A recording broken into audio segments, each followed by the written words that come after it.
My parents warned me not to look out the window at night. I just discovered the horrifying reason why. Ever since I was a baby, my parents always told me, don't look out the window at night. I always asked them why, but they would just shrug it off with a creepy smile. As I grew older, I stopped questioning it, but I just never could have guessed the horrifying secrets my parents were hiding. Everyone in my town also followed this weird tradition, so I thought it was normal.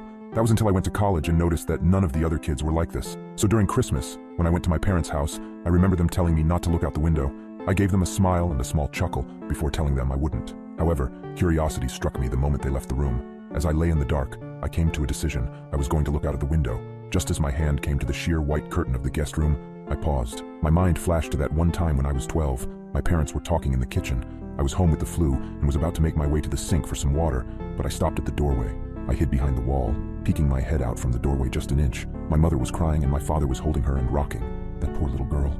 I feel horrible for her family, whispered my mother. My father just nodded and continued holding her. I went back to my room after that. Several hours later, my dad came up to my room with several pieces of wood and boarded up my windows. "What are you doing that for, Dad?" I asked him. "Oh, it's nothing. Just safety reasons," he replied. I learned at school the next day that a little girl was found dead the previous morning, the window broken and curtains torn. I snapped back to the present. My hand drew back from the curtain. I shook my head, cursing myself for being so weird. What was the worst that could happen? It was just a window, it couldn't hurt me, right? As I reached my hand out again, my instinct was telling me to stop. My gut twisted as I reached nearer and nearer. Just as I touched the curtain, a painful howl came from the forest surrounding the house. I flinched back, deciding to just lay down and try to get some sleep. I forgot how hard it was to get sleep in my hometown. Every night, coyotes howled for hours everywhere in town, or at least I thought they were just coyotes. The next night, I woke up in a cold sweat. I glanced over at the alarm clock next to my bed. It was midnight. I groaned and sat up in bed.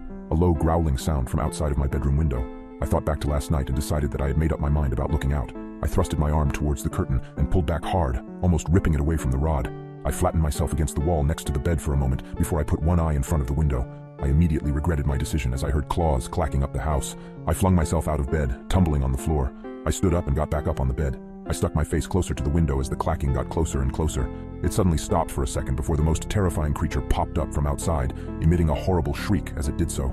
I can never forget its face, the way the hollow eyes oozed some kind of black substance, like tar, and the way its lips were pulled back into a gruesome grin, the teeth blood-stained and razor-sharp.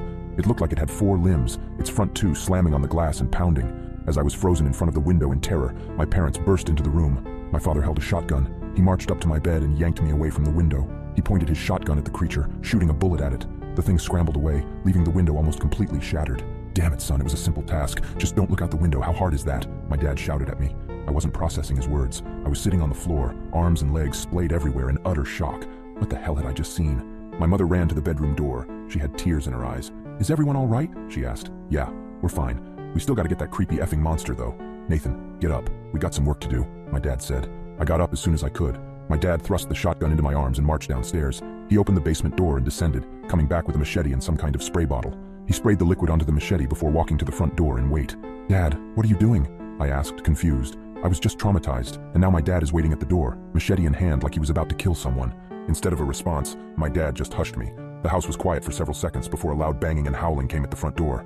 We heard a rip, and we knew the screen door was no more. The wood of the interior door started to splinter, and I took a few steps backward. My dad glared at me. "Nathan, now is not the time for this. Point the goddamn gun and get ready to shoot." I aimed the gun at the door, trying to find the spot where the howling was coming from. The door was strong, but it wasn't indestructible. The creature burst through the door, and I pulled the trigger in a moment of terrified panic. My dad knelt down and brought his machete down on the abomination's head. The howling ceased, and my mom rushed forward with a tarp to cover the spot where the door was destroyed. "Honey, are you okay?" my mom asked for the second time that night. She came up to me and kissed my cheeks, as if to make sure I was still there. She went over to my dad and did the same. "We're okay, both of you, get in the basement. I gotta clean this up." I asked, "Basement? Why the basement?" Everything was going by at the speed of light, and I couldn't help but question everything that was happening at the moment. "Let's just get in the basement. Your father needs to clean up," my mom said, grabbing my arm and pulling me to the basement. We sat on the couch down there for what seemed like hours before my dad came in and put the machete up. He sat on the chair in front of us with an exhausted sigh. The three of us sat in silence for a few minutes. In that time span, my brain was able to come up with a coherent sentence. "Dad, what was that thing?" He just looked up at me, eyes dark, and said, "Where do you think that howling came from?"